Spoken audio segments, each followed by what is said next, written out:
പഴയ നിയമം സാമുവൽ 1 അധ്യായം 1.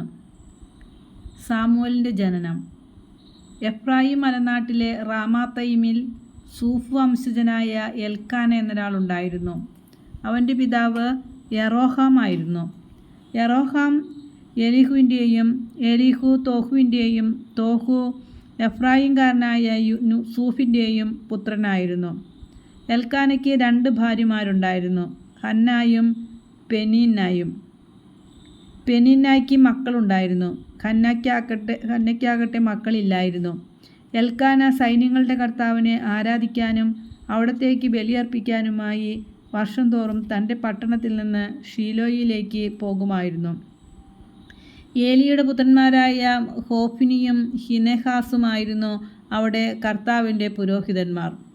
ബലിയർപ്പിക്കുന്ന ദിവസം എൽക്കാന ഭാര്യ പെനിന്നായ്ക്കും അവളുടെ പുത്രന്മാർക്കും പുത്രിമാർക്കും ഓഹരി കൊടുത്തിരുന്നു. ഹന്നായെ കൂടുതൽ സ്നേഹിച്ചിരുന്നെങ്കിലും അവൾക്ക് ഒരംശം മാത്രമേ നൽകിയിരുന്നുള്ളൂ. എന്തെന്നാൽ കർത്താവ് അവളെ വന്ധ്യയാക്കിയിരുന്നു. വന്ധ്യതാ നിമിത്തം അവളുടെ സപത്നി അവളെ വേദനിപ്പിച്ചിരുന്നു. ആണ്ടുതോറും കർത്താവിൻ്റെ ഭവനത്തിലേക്ക് പോയിരുന്നപ്പോഴൊക്കെ അവൾ ഹന്നായെ പ്രകോപിപ്പിച്ചിരുന്നു.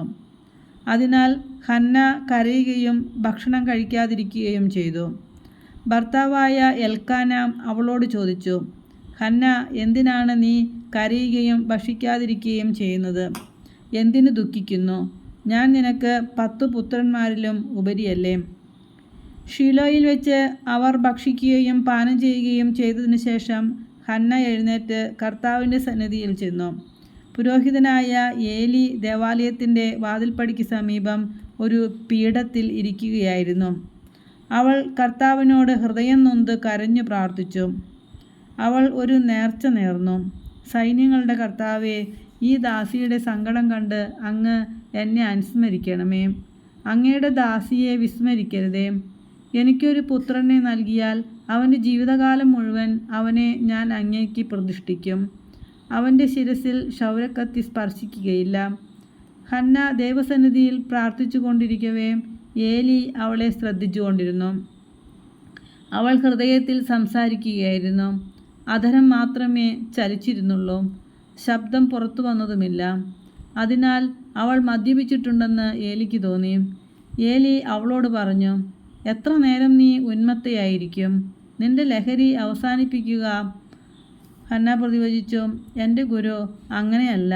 വളരെയേറെ മനോവേദന അനുഭവിക്കുന്നവളാണ് ഞാൻ. വീഞ്ഞോ ലഹരി പാനീയമോ ഞാൻ കഴിച്ചിട്ടില്ല. കർത്താവിൻ്റെ മുമ്പിൽ എൻ്റെ ഹൃദയവികാരങ്ങൾ ഞാൻ പകരുകയായിരുന്നു. ഈ ദാസിയെ അതമ്പതിച്ച ഒരാളായി വിചാരിക്കരുതേ. അത് അത്യധികമായ ആകുലതയും അസ്വസ്ഥതയും മൂലമാണ് ഞാൻ ഇതുവരെ സംസാരിച്ചത്. അപ്പോൾ ഏലി പറഞ്ഞു, സമാധാനമായി പോവുക. ഇസ്രായേലിൻ്റെ ദൈവം നിന്റെ പ്രാർത്ഥന സാധിച്ചു തരട്ടെ. അവൾ പ്രതിവചിച്ചു, ഈ ദാസിക്ക് അങ്ങയുടെ കൃപാകടാക്ഷം ഉണ്ടാകട്ടെ. അനന്തരം അവൾ പോയി ഭക്ഷണം കഴിച്ചു. പിന്നീടൊരിക്കലും അവളുടെ മുഖം മ്ലാനമായിട്ടില്ല. എൽക്കാനയും കുടുംബവും അതിരാവിലെ എഴുന്നേറ്റ് കർത്താവിനെ ആരാധിച്ചതിനു ശേഷം റാമായിലുള്ള തങ്ങളുടെ ഗൃഹത്തിലേക്ക് മടങ്ങി. എൽക്കാന ഹന്നായെ പ്രാപിക്കുകയും കർത്താവ് അവളെ അനുസ്മരിക്കുകയും ചെയ്തു. അവൾ ഗർഭം ധരിച്ച് ഒരു പുത്രനെ പ്രസവിച്ചു. ഞാൻ അവനെ കർത്താവിനോട് ചോദിച്ചു വാങ്ങിയതാണ് എന്ന് പറഞ്ഞ് അവൾ അവന് സാമുവൽ എന്ന് പേരിട്ടു. എൽക്കാന കുടുംബസമേതം കർത്താവിന് വർഷം തോറുമുള്ള ബലിയർപ്പിക്കാനും നേർച്ച നിറവേറ്റാനും പോയി. എന്നാൽ ഹന്ന പോയില്ല. അവൾ ഭർത്താവിനോട് പറഞ്ഞു, കുഞ്ഞിൻ്റെ മുലകുടി മാറട്ടെ. അവൻ കർത്തൃസന്നിധിയിൽ പ്രവേശിച്ച് എന്നേക്കും അവിടെ വസിക്കുന്നതിന് അപ്പോൾ കൊണ്ടുവന്നു കൊള്ളാം. എൽക്കാന അവളോട് പറഞ്ഞു, നിന്റെ യുക്തം പോലെ ചെയ്തു കൊള്ളുക. അവൻ്റെ മുലകുടി മാറട്ടെ.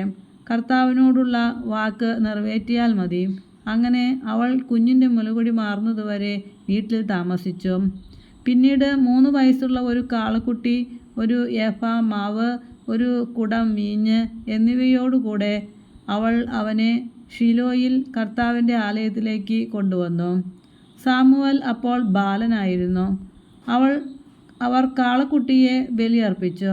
അനന്തരം ശിശുവിനെ ഏലിയുടെ അടുക്കൽ കൊണ്ടുവന്നു. അവൾ പറഞ്ഞു, ഗുരു, ഇവിടെ അങ്ങയുടെ മുമ്പിൽ നിന്ന് കർത്താവിനോട് പ്രാർത്ഥിച്ച സ്ത്രീ തന്നെയാണ് ഞാൻ. ഈ കുഞ്ഞിനു വേണ്ടിയാണ് ഞാൻ പ്രാർത്ഥിച്ചത്. എൻ്റെ പ്രാർത്ഥന കർത്താവ് കേട്ടു. ആകയാൽ ഞാൻ അവനെ കർത്താവിന് സമർപ്പിച്ചിരിക്കുന്നു. ആ ജീവനാന്തം അവൻ കർത്താവിനുള്ളവനായിരിക്കും. അവർ കർത്താവിനെ ആരാധിച്ചു. ഹന്നായുടെ കീർത്തനം. ഹന്ന ഇങ്ങനെ പ്രാർത്ഥിച്ചു: എൻ്റെ ഹൃദയം കർത്താവിൽ ആനന്ദിക്കുന്നു, എൻ്റെ ശിരസ്സ് കർത്താവിൽ ഉയർന്നിരിക്കുന്നു. എൻ്റെ അധരം ശത്രുക്കളെ പരിഹസിക്കുന്നു, എന്തെന്നാൽ അവിടുത്തെ രക്ഷയിൽ ഞാൻ ആനന്ദിക്കുന്നു. കർത്താവിനെപ്പോലെ പരിശുദ്ധനായി മറ്റാരുമില്ല, കർത്താവല്ലാതെ മറ്റാരുമില്ല. നമ്മുടെ ദൈവത്തെപ്പോലെ സുസ്ഥിരമായ ഒരു ആശ്രയമില്ല. അഹന്തയോടെ മേലിൽ സംസാരിക്കരുത്, നിന്റെ നാവിൽ നിന്ന് ഗർവ് പുറപ്പെടാതിരിക്കട്ടെ. കാരണം കർത്താവ് സർവജ്ഞനായ ദൈവമാണ്, പ്രവൃത്തികളെ വിലയിരുത്തുന്നത് അവിടുന്നാണല്ലോ. വീരന്മാരുടെ വില്ലുകൾ തകരുന്നു, ബലഹീനരാകട്ടെ ശക്തി പ്രാപിക്കുന്നു. സുഭിക്ഷം അനുഭവിച്ചിരുന്നവർ ആഹാരത്തിനായി കൂലിപ്പണി ചെയ്യുന്നു, വിശപ്പ് അനുഭവിച്ചിരുന്നവർ സംതൃപ്തി അടയുന്നു. വന്ധ്യ 7 പ്രസവിക്കുന്നു, സന്താന സമ്പത്തുള്ളവർ നിരാലംബയാകുന്നു. കർത്താവ് ജീവൻ എടുക്കുകയും കൊടുക്കുകയും ചെയ്യുന്നു. അവിടുന്ന് പാതാളത്തിലേക്ക് ഇറക്കുകയും അവിടെ നിന്ന് കയറ്റുകയും ചെയ്യുന്നു. ദരിദ്രനും ധനികനുമാക്കുന്നത് കർത്താവാണ്, താഴ്ത്തുന്നതും ഉയർത്തുന്നതും അവിടുന്ന് തന്നെ. ദരിദ്രനെ അവിടുന്ന് ധൂളിയിൽ നിന്ന് ഉയർത്തുന്നു, അഗതിയെ കുപ്പയിൽ നിന്ന് സമുദ്ധരിക്കുന്നു.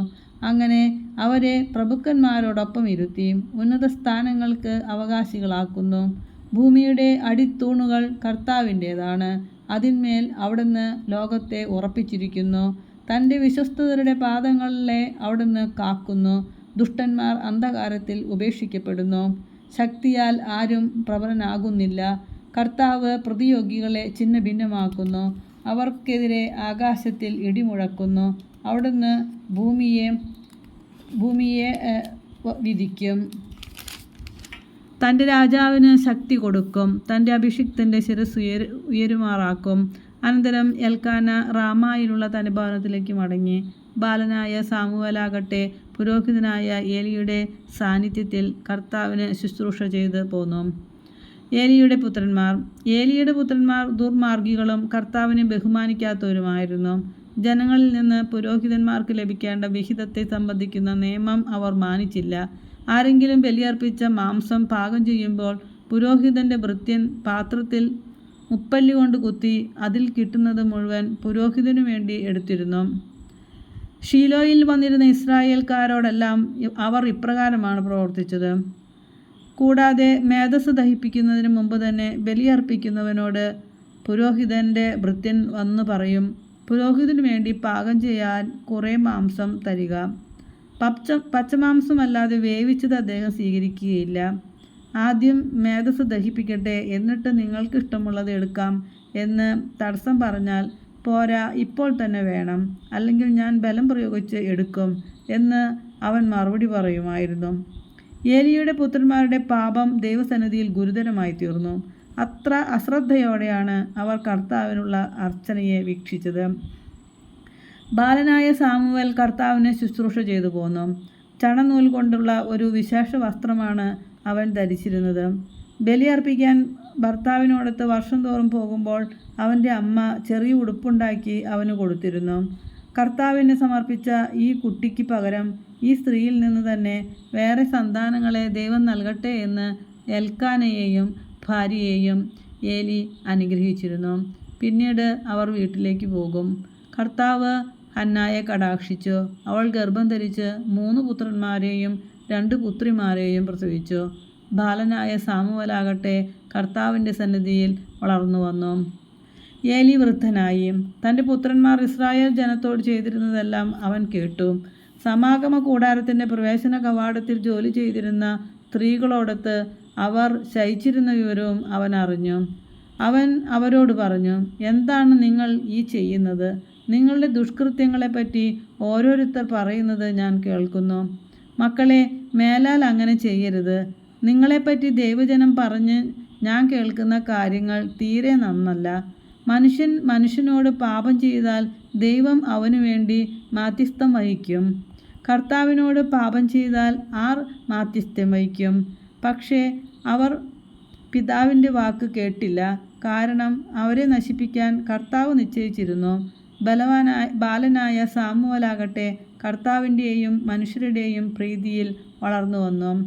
കർത്താവ് അയച്ച ഒരാൾ ഏലിയുടെ അടുക്കൽ വന്ന് പറഞ്ഞു, കർത്താവ് ഇപ്രകാരം പറയുന്നു, നിന്റെ പിതാവിൻ്റെ കുടുംബം ഈജിപ്തിൽ ഫറവോയുടെ ഭവനത്തിൽ അടിമയായിരിക്കുമ്പോൾ ഞാൻ അവർക്ക് എന്നെ തന്നെ വെളിപ്പെടുത്തി. എൻ്റെ ബലിപീഠത്തെ സമീപിക്കാനും ധൂപാർപ്പണം നടത്താനും എൻ്റെ മുൻപിൽ എഫോദ് ധരിക്കാനും ഇസ്രായേലിൻ്റെ എല്ലാ ഗോത്രങ്ങളിൽ നിന്ന് ഞാൻ അവനെ എൻ്റെ പുരോഹിതനായി തിരഞ്ഞെടുത്തു. ഇസ്രായേൽ മക്കൾ ദഹനബലിക്ക് അർപ്പിച്ചതെല്ലാം നിന്റെ പിതൃഭവനത്തിന് ഞാൻ കൊടുത്തു. എന്നിട്ടും എന്തുകൊണ്ടാണ് എനിക്ക് അർപ്പിക്കണമെന്ന് കൽപ്പിച്ചിട്ടുള്ള ബലികളെയും കാഴ്ചകളെയും നീ ആർത്തിയോടെ നോക്കുന്നത്? നിങ്ങൾ എൻ്റെ ജനം എനിക്കർപ്പിക്കുന്ന സകല ബലികളുടെയും വിശിഷ്ടഭാഗം തിന്ന് കൊഴുത്തു. എന്നേക്കാൾ കൂടുതൽ നിന്റെ മക്കളെ നീ ബഹുമാനിക്കുന്നതെന്ത്? അതിനാൽ ഇസ്രായേലിൻ്റെ ദൈവമായ കർത്താവ് അരുളിച്ചെയ്യുന്നു, നിന്റെയും നിന്റെ പിതാവിൻ്റെയും കുടുംബം നിത്യവും എനിക്ക് ശുശ്രൂഷ ചെയ്യുമെന്ന് ഞാൻ വാഗ്ദാനം ചെയ്തിരുന്നു. എന്നാൽ ഇപ്പോൾ കർത്താവായ ഞാൻ പ്രഖ്യാപിക്കുന്നു, ഇനി അങ്ങനെ ആയിരിക്കുകയില്ല. എന്നെ ആദരിക്കുന്നവരെ ഞാനും ആദരിക്കും, എന്നെ നിന്ദിക്കുന്നവർ നിന്ദിക്കപ്പെടും.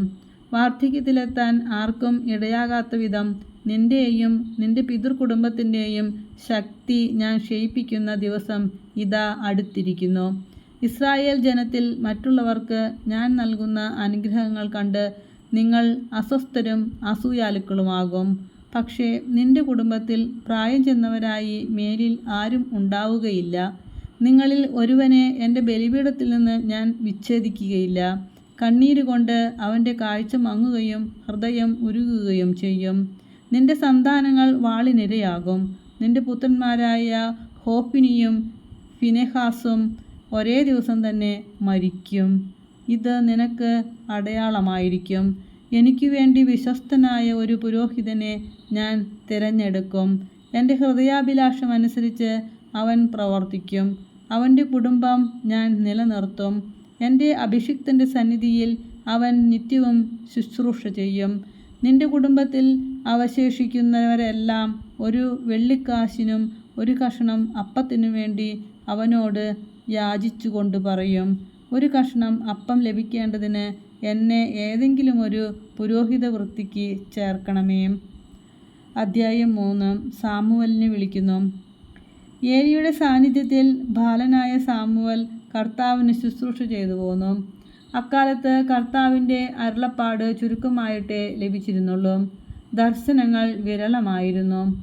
ഏലി ഒരു ദിവസം തൻ്റെ മുറിയിൽ കിടക്കുകയായിരുന്നു. അവന് ഒന്നും കാണാൻ കഴിയാത്ത വിധം കാഴ്ച മങ്ങി തുടങ്ങിയിരുന്നു.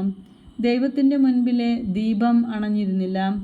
സാമുവൽ ദേവാലയത്തിൽ ദൈവത്തിൻ്റെ പേടകം സ്ഥിതി ചെയ്യുന്നതിനരികെ കിടക്കുകയായിരുന്നു. അപ്പോൾ കർത്താവ് സാമുവലിനെ വിളിച്ചു, സാമുവൽ, സാമുവൽ. അവൻ വിളി കേട്ടു. ഞാനിതാ. അവൻ ഏലിയുടെ അടുക്കിലേക്ക് ഓടി. അങ്ങനെ വിളിച്ചല്ലോ, ഞാനിതാ വന്നിരിക്കുന്നു എന്ന് പറഞ്ഞു. ഏലി പറഞ്ഞു, ഞാൻ നിന്നെ വിളിച്ചില്ല, പോയി കിടന്നുകൊള്ളുക. അവൻ പോയി കിടന്നു. കർത്താവ് വീണ്ടും സാമുവലിനെ വിളിച്ചു, സാമുവൽ. അവൻ എഴുന്നേറ്റ് ഏലിയുടെ അടുക്കിലേക്ക് ചെന്ന് പറഞ്ഞു, അങ്ങനെ വിളിച്ചല്ലോ, ഞാനിതാ വന്നിരിക്കുന്നു. ഏലി പറഞ്ഞു, മകനെ, നിന്നെ ഞാൻ വിളിച്ചില്ല, പോയി കിടന്നുകൊള്ളുക. കർത്താവാണ് വിളിച്ചതെന്ന് സാമുവൽ അപ്പോഴും അറിഞ്ഞില്ല. കാരണം അതുവരെ കർത്താവിൻ്റെ ശബ്ദം അവന് വെളിവാക്കപ്പെട്ടിരുന്നില്ല. മൂന്നാമതും കർത്താവ് സാമുവലിനെ വിളിച്ചു. അവൻ എഴുന്നേറ്റ് ഏലിയുടെ അടുത്ത് എന്ന് പറഞ്ഞു, അങ്ങ് എന്നെ വിളിച്ചല്ലോ, ഞാനിതാ വന്നിരിക്കുന്നു. കർത്താവാണ് ബാലനെ വിളിച്ചതെന്ന് അപ്പോൾ ഏലിക്ക് മനസ്സിലായി. അതിനാൽ ഏലി സാമുവലിനോട് പറഞ്ഞു, പോയി കിടന്നുകൊള്ളുക. ഇനി നിന്നെ വിളിച്ചാൽ കർത്താവെ അരുളി ചെയ്താലും അങ്ങയുടെ ദാസൻ ഇതാ ശ്രവിക്കുന്നു എന്ന് പറയണം. സാമുവൽ പോയി കിടന്നു. അപ്പോൾ കർത്താവ് വന്നെന്ന് മുൻപിലത്തെ പോലെ സാമുവൽ, സാമുവൽ എന്ന് വിളിച്ചു. സാമുവൽ പ്രതിവചിച്ചു, അരുളി ചെയ്താലും അങ്ങയുടെ ദാസൻ ഇതാ ശ്രവിക്കുന്നു. കർത്താവ് അവനോട് പറഞ്ഞു, ഇസ്രായേൽ ജനതയോട് ഞാൻ ഒരു കാര്യം ചെയ്യാൻ പോവുകയാണ്. അത് കേൾക്കുന്നവൻ്റെ ഇരു ചെവികളും തരിച്ചു പോകും. ഏലിയുടെ കുടുംബത്തിനെതിരായി ഞാൻ പറഞ്ഞിട്ടുള്ളതെല്ലാം അന്ന് ഞാൻ ആദ്യന്തം നിർവഹിക്കും. മക്കൾ ദൈവദൂഷണം പറയുന്ന കാര്യം അറിഞ്ഞിട്ടും അവരെ തടയാഞ്ഞതുമൂലം ഞാൻ അവൻ്റെ കുടുംബത്തിൻ്റെ മേൽ എന്നേക്കുമായി ശിക്ഷാവിധി നടത്തുവാൻ പോവുകയാണെന്ന് ഞാൻ പറയുന്നു. ഏലി കുടുംബത്തിൻ്റെ പാപത്തിന് ബലികളും കാഴ്ചകളും ഒരിക്കലും പരിഹാരമാവുകയില്ലെന്ന് ഞാൻ ശപഥം ചെയ്യുന്നു. പ്രഭാതം വരെ സാമുവേൽ കിടന്നു. അനന്തരം അവൻ കർത്താവിൻ്റെ ആലയത്തിൻ്റെ വാതിലുകൾ തുറന്നു. തനിക്കുണ്ടായ ദർശനം ഏലിയോട് പറയാൻ അവൻ ഭയപ്പെട്ടു. അപ്പോൾ ഏലി മകനെ സാമുവേൽ എന്ന് വിളിച്ചു. ഞാനിതാ എന്ന് അവൻ വിളി കേട്ടു. ഏലി ചോദിച്ചു, അവിടുന്ന് എന്താണ് നിന്നോട് പറഞ്ഞത്? എന്നിൽ നിന്ന് മറച്ചു വയ്ക്കരുത്. അവിടുന്ന് പറഞ്ഞതിൽ എന്തെങ്കിലും എന്നിൽ നിന്ന് മറച്ചു വച്ചാൽ ദൈവം നിന്നെ കഠിനമായി ശിക്ഷിക്കട്ടെ. സാമുവേൽ ഒന്നും മറച്ചു വയ്ക്കാതെ എല്ലാം അവനോട് പറഞ്ഞു. അപ്പോൾ ഏലി, അത് കർത്താവാണ്, അവിടത്തേക്ക് യുക്തമെന്ന് തോന്നുന്നത് പ്രവർത്തിക്കട്ടെ എന്ന് പറഞ്ഞു. സാമുവേൽ വളർന്നു വന്നു. കർത്താവ് അവനോട് കൂടെ ഉണ്ടായിരുന്നു. അവൻ്റെ വാക്കുകളിലൊന്നും വ്യർത്ഥമാകാൻ അവിടുന്ന് ഇടവരുത്തിയില്ല. സാമുവേൽ കർത്താവിൻ്റെ പ്രവാചകനായി തീർന്നിരിക്കുന്നു എന്ന് ദാൻ മുതൽ ബേർഷെബ വരെയുള്ള ഇസ്രായേൽ ജനം മുഴുവനും അറിഞ്ഞു. കർത്താവ് സാമുവേലിന് ദർശനം നൽകിയ ഷീലോയിൽ വെച്ച് അവിടുന്ന് വീണ്ടും അവനോട് സംസാരിച്ച് തന്നെ വെളിപ്പെടുത്തുകയും